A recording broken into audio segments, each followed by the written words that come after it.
Hello, everyone, and welcome to my Biz and Beyond show with Jasmine.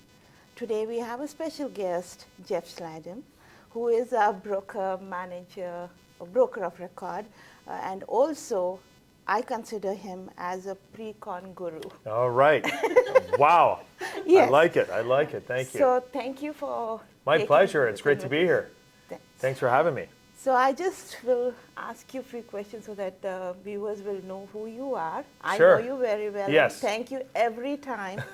Every call I give him, he is there for me. He has helped me like 2015? Yeah, it's 2015. That's right. Yes. Almost 10 years. 10 years. And, Oh, it is 10 years. My goodness. That's yes. right.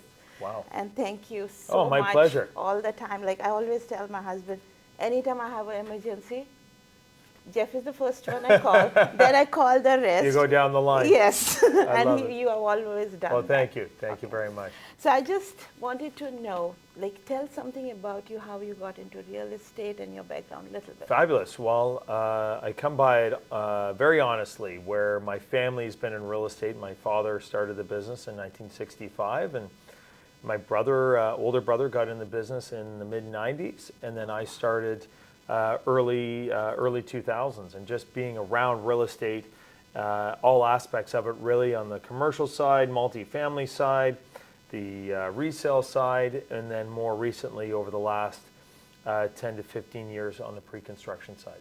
So it wouldn't be a mistake to say you started in real estate when you were in your cradle. Oh, no kidding. I was hearing it. The phone calls and everything else, right? Exactly. We didn't have cell phones back then, so but the home line. conversation around the Oh, dinner table, always. everything. Yes, there's always some form of real estate conversation around the Definitely. table, always. Yes. So for the viewers, we have like a new concept of pre-construction. Like many Yes. people have like a lot of confusion about resale condos, pre-con. Yes. And they think like pre-con is more for investors. Yes. And we just want to let the buyers, like the first-time home buyers especially, what do they look when they will go ahead in thinking what is best for them? A great question. The market we're in right now, I would say the pre-construction market now, are the buyers of pre-construction are more of the end user purchaser. Okay. They're looking just because of the concept of it. It's a long-term hold. So a lot of investors like to buy, hold for a little bit, and then flip it out and take their profit off the table. At the moment, with pre-construction, when you buy pre-construction, you're buying future value. And so that is more palatable for the end user, for the person that's going to move in. So when you're somebody new and you're a first-time buyer in the market, when you're looking at whether to buy resale or to buy new construction, a lot of it's going to come down to preference. Okay. In some cases, with resale, you've got to have that down payment ready to go. With pre-construction, it's a delayed deposit. So you don't have to have that lump sum right away, and that's what a lot of cases, especially for first-time buyers. The new construction product won't be ready for, depending on when you buy. It could be 4 years, it could be a year, depending how far along the construction cycle it is. But that deposit can be much less than what you have to put down on a resale product. But would I be wrong in saying that when you're buying a resale home, they can go away with 5% down payment versus when you're buying a condo, you have like a 20%. That's correct. So it's in the finance parameters Yes. are different, right? And this is why I'm finding on the pre-construction side, it's almost a forced savings plan, right? Where you have to you have those installment payments over the life cycle Okay. of the construction of the building. Or in the resale, it's at 5, 10, 20% you've got to Right put down right away, and you're closing in 30, 60, 90 days. 90 days, Yeah. depending on. Yeah, you got And it. the buying process of pre-con is like very confusing for many people. So would you break it down the steps? Absolutely, great question. So the process that you like to see is that you want to speak to Jasmine, and she'll help steer you towards the best available options in the marketplace today. Things you want to look for, key factors, not only just on location, obviously location being a big one, but when you figure out the location where you'd like to be, the developer is the next step. It's really the quality and the reputation of that developer. You've really got to understand the what past projects and the quality of those past projects that the developer has done. Buying, there are lots of new developers around today, so it's very important that you understand that they understand if it's a location they want and they want that project, you're going to want to make sure that obviously they have the funds to build it and it's going to get built. So a certain percentage sold is also the key factor too. You want to see some progress there. And I'm thankful to you. My work becomes lesser when the project is sent by you. Like I know you have done your homework. Yes. And for me, like 50% is solved. That's right. I just need to pick a unit for my client and then the rest procedure. Because when I used to go earlier on to the builders directly, there were a lot of questions because we don't know, like a normal realtor not necessarily will know the whole history of the builder. No, that's right. It's very hard to find out. But, and also that there are like now, presently we have seen so many construction launched and they have... You don't know where to turn. Exactly. Yeah, as I said, thank you, and we're very lucky to have that. As an organization, we take great pride in developing relationships with these developers, and especially with the ones that we know are going to build, ideally build on time and build a very high quality product, which in terms of long-term value, sustainability, it just adds tremendous, tremendous value to your client. Definitely. And what are the most common mistakes buyers make when purchasing a pre-con and how can we avoid them? Great question. I'd say the most common mistake a buyer makes is that, like all of us, we all chase after at times that shiny penny. And so there's always that one development that maybe has some splashy marketing in a great location, but the developer may not have a great reputation. And so you run risks, right? And sometimes buyers are like, no, I want to buy here. This is the project I want to be in. And you're saying, okay, but know that this developer, the last project, they just got it finished. They squeaked by. I don't have a lot of confidence in what they can deliver, but if you want to be here, and in some cases, especially in the shifts we saw in the recent market, you'll see developers canceling projects because they haven't sold enough units, or they just didn't start building fast enough, and building costs creeped up on them, and their numbers, their math was wrong, and they weren't able to build. They didn't build in enough of a buffer for increasing costs and things like labor costs, material costs, things like that, and they've had to cancel the project. And another important thing I just wanted to share. Yesterday I was talking to a lender, and he was talking about, like I was telling him that I'm going to talk to you today. And he said, Jasmine, funny enough, I'm working on a deal. And 4 or 5 years ago, this buyer had bought this project, like a unit. He had paid $597, and the appraisal, they sent out an appraisal, and it has come at $465. Okay. And also another very important point, and I always make sure that the development charges are capped. Oh, absolutely. Okay, so this project did not have it. Oh boy. He paid around $23,000 to $26,000 in development charges. Yeah, development charges being what the municipality charges the developer. Developer participates a little bit, and the buyer has to participate a little bit, and they can be fluctuating, those costs over the life cycle of that project. But most of the projects, what you send, I see the development charge. And that's capped at a certain amount. This is it. You want to, and this is you bring up a very good point, where you want to know what your costs are at closing. And there's always these nominal little charges, things like that on closing. And they add up. Or less nominal charges, where these development charges now are a big piece of the closing costs. But have you come across about the appraisal costs coming low, and how are they handling it? Great question. So this gets a little complicated, but what's happened is, right, with people who bought in the last 3 to 4 years, their project now, or their unit, is now coming for delivery. and they arguably paid in and around 12 to 1,300 or higher per square foot. The average per square foot on resale is probably much closer to 900 to 1,000 per square foot. And so when they go to get their mortgage and they go to get an appraisal done, the appraiser looks at the recent resale market, and they're going to see sales in around that 900 to 1,000 a square foot. They're not going to see not at the 1,300 square foot, essentially what the client paid for on the contract. And so what's happening is developers have gone to lenders to get what's called a blanket appraisal. So they will the lender will appraise the whole building at a specific value.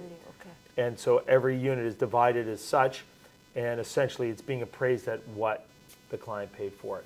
Now, as long as the client can qualify for a mortgage based on that blanket appraised value, your client will be able to close.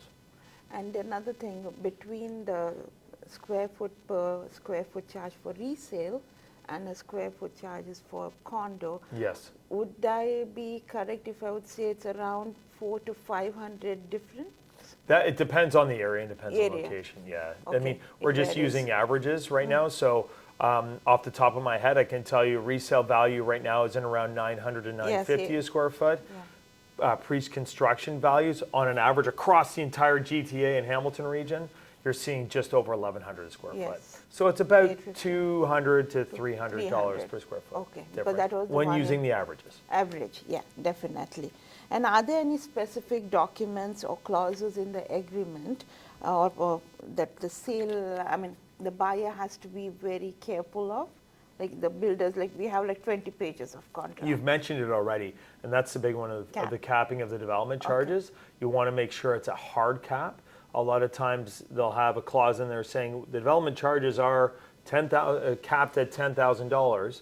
However, if the municipality increases them, the clients all have to share, and the purchaser has to participate in those increases and essentially pay more. And so you want to make sure it's a hard cap when you see them. And would a buyer in this market be able to negotiate those Absolutely, terms? absolutely. In any market, you can really negotiate. Yeah, but when it is a hot market. When it was very hot a few years ago, where people were lining up for, it was obviously tougher to negotiate, and developers would just say no. But now there's definitely room to negotiate. Absolutely. And it's the other thing when I say development, there's also a lot of times those little nominal charges, and every developer is different. Some have lots of little charges, some have a few little charges. So it's important, and that's the importance of the 10-day cooling off period. After you sign the agreement, you take that contract to your lawyer. It's worth every penny. Have them review it. Definitely. Yeah. And what would you say, like, why would a buyer need a realtor on this journey for a pre-con? Because they can just walk into the builder's office. They can. And this is, again, it comes down back to that comment we discussed earlier about that shiny penny. You don't know what you don't know, right? So if you walk into a builder's office and say, hey, this looks good, let's buy here, and you just end up signing the contract and it said, here's the price. As a realtor, we can go out, we do our due diligence, we're looking at multiple projects throughout the entire GTA. Definitely. We have a very deep understanding of the cost per square foot, not only just on the pre-construction side, but also on the resale side. Yes. You want to know, especially when buying pre-construction, you want to understand what is the resale market up to currently? How strong is it, and what's going on there, especially in the neighboring buildings around that new one that's coming up? Definitely. And another point I would say, like how we deal with the resale buyers, with me, if somebody is hiring me to do the job, I always make it a point to not jump in the car and start showing, but first get their finances. Absolutely. Right? Second thing, I spend 30 minutes explaining the whole process. And I have the similar process, thanks to you guys, for the steps. I have the buyer's guide for the new construction. That's awesome. As well as I give them the whole thing about how from start to finish what to expect. That's so important. Even if you've purchased real estate before, things in our industry are constantly changing. Yes. And it's nice to hear, to go over those steps and to hear it, even though you've heard it maybe before and you're like, yeah, I get it. It's so important to go through those steps again. So again, you know what to expect. Exactly. There's no surprises along the way. You're like, oh yeah, I remember Jasmine telling me about that, right? And So this is important. something which, it was funny, like this guy, like I'm dealing with a client. Yes. And when I told him, like, I want 30 minutes of you Yes. before you hire me. Like, I'm a person that, do I want to work with you? Absolutely. Also, right? It's not It's just. got to work. It's got to. Exactly. Yeah, exactly. I treat it as going for a job interview. Yes. Whether you want to work for that company or not. So I treat my client as a company, right? So I Excellent. said, you're giving me a job, but I want to also let you know, oh, Jasmine, this is my 4th house, he goes, right? Yeah. I said, fine, but give me 15 minutes. Wouldn't you like to talk to me for 15 Yeah. minutes? He said, okay, fine. And there were so many things he figured out because stressor has come in. Right? Exactly. Lots of changes When did in this industry. happen? When did this happen? I said, yeah. Yeah. So Recently. now This you is why know. we're having this conversation. Exactly. Yeah. So And that helps. 15-minute conversation turns into an hour with lots of questions and Oh, things. yeah, It's great. Good that for you. I is- think that's brilliant. That is very important. And It shows due care for the client, right? And that's number one. And another experience I've had about the pre-con, there is a lot of people who get caught into this where they say that, oh, you can buy a condo and before it gets done, you can sell it.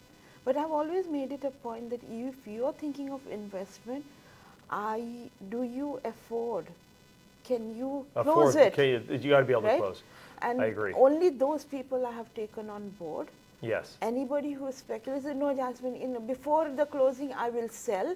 Then I have also given, yes, you can sell. Many people do it in a good market. Yes. But right now, I see But everybody things can change suffering very quickly. rapidly, right? Yes. So I always make it a point. But somebody whom I know in our community, Yes. and this is very important for the viewers also to know, Yes.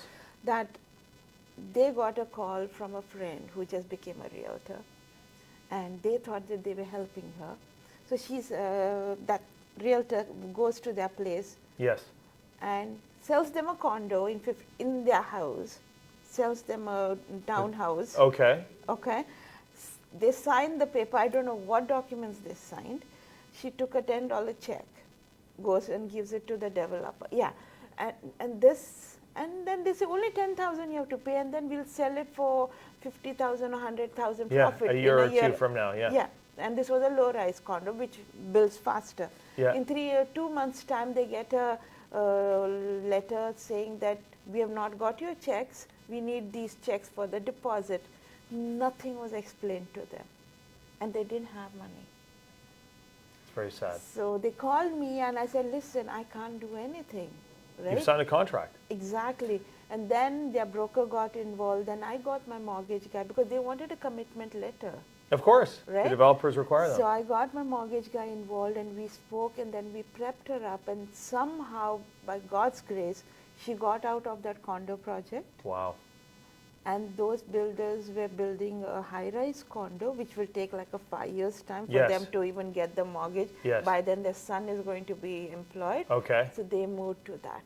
Oh, But that it worked. was such a stressful thing. Absolutely. Absolutely. And this is why it's important. I mean, I feel bad for clients like that. They didn't know what questions to ask, Exactly. and they're relying on professionals to And they steer trust the that ship, when right? somebody you know, you trust. Yes. And that's when people take advantage. It's very of it, sad. right? I don't like feel- those stories. I feel the realtor also was not equipped, very brand new. Yes. So I feel that person also did not have enough knowledge No. how to handle Clearly this. not. And Clearly they're not not. working with Signature. No, for definitely sure. not. No. Okay.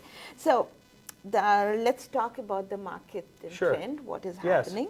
So as per the last month's stat, what I checked, market Yeah, the market for the watch, yeah. resale, we have around 6.5 months inventory in Yes, that's condo, correct, in condos. right? Yes, And for then resale condos. Resale condos. Yes. And if we include the assignment sale for the new Yes. condos, would it be closer to like a year Oh, plus? it could be a year plus or longer. Okay. If you were to include all, GTA. pre-construction, assignments, and resale, Yeah, yeah. it's probably 3 to 5 years worth of inventory. Wow. What we have right now in condominiums.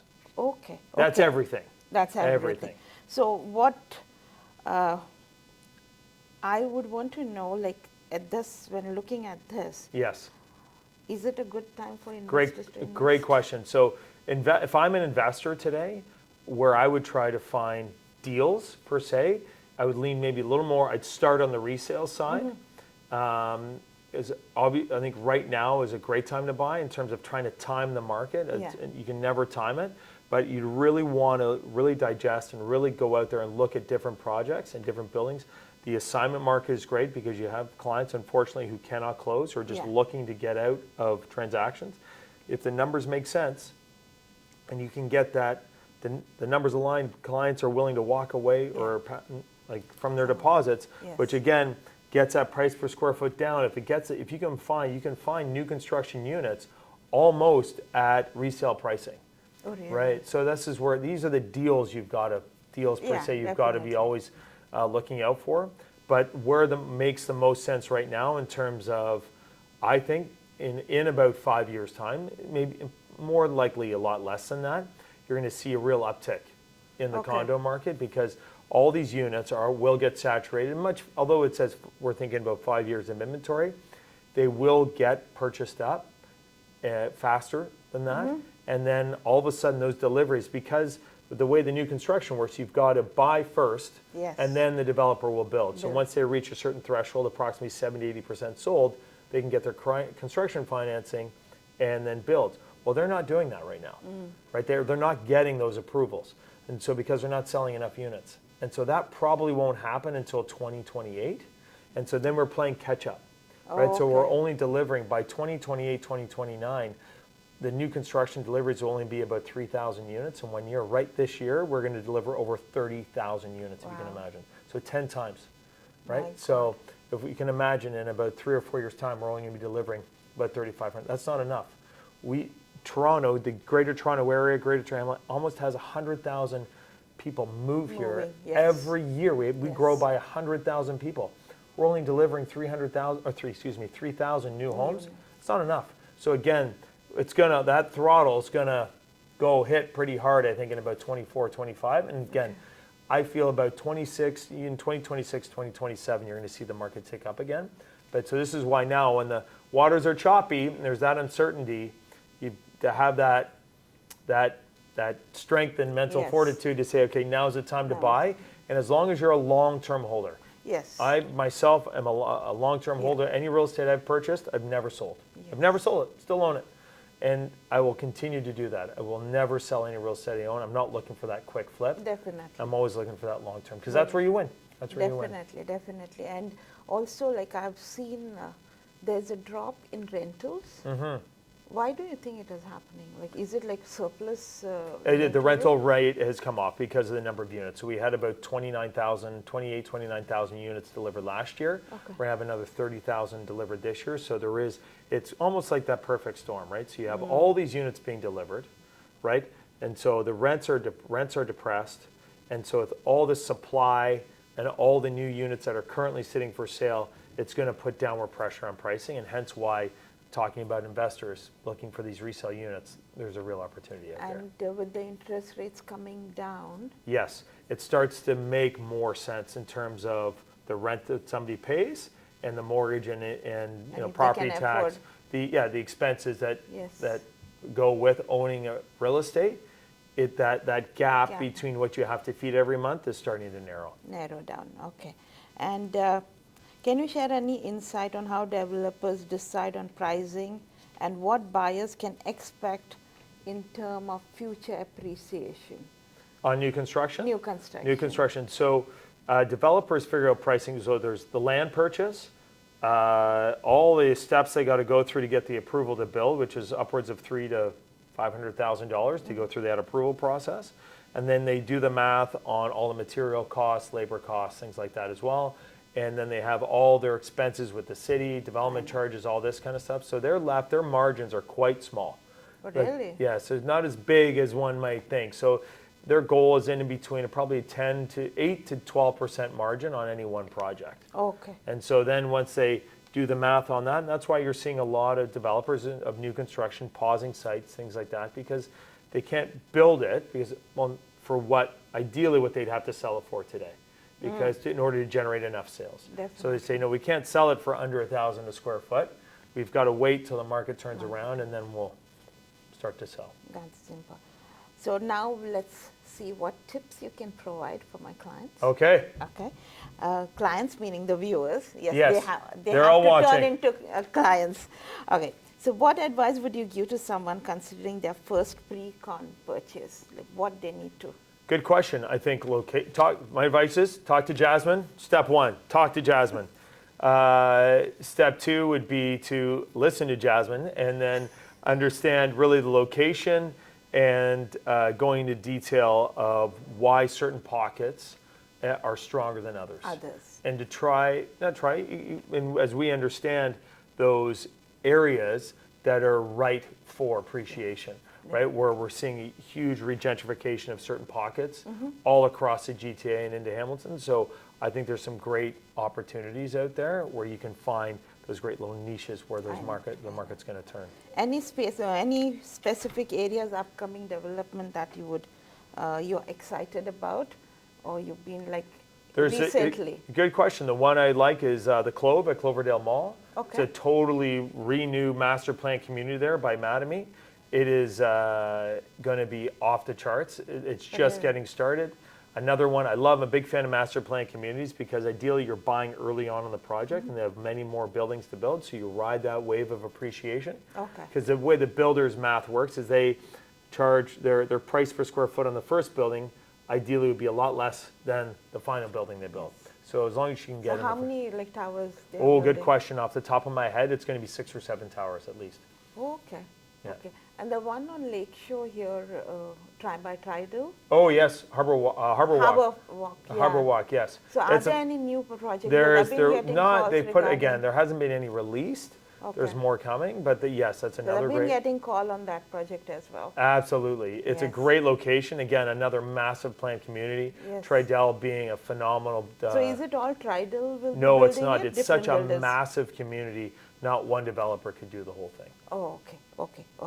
And what should buyers know about the interim occupancy and its financial implications? Good question. So interim occupancy is the maintenance fee plus a portion of the developer's interest on their debt. Okay. Right? And they combine it, and it usually works out to be about what rent would be, but recently with interest rates shooting up, there were actually quite a large gap. Yes. And so with rates coming down now, that gap has narrowed, so it's a little more cost effective. But it is a fee you pay to developer, but you're not paying your mortgage. You only pay your mortgage when officially on the unit transfer date. There's the occupancy date, and then the unit transfer date where you actually register a deed against the property and you're able to acquire a mortgage. And what is the time period you have seen, like the minimum and the max? The maximum is 3 years, and I've seen one developer drag it on a little too long, and that was frustrating to watch.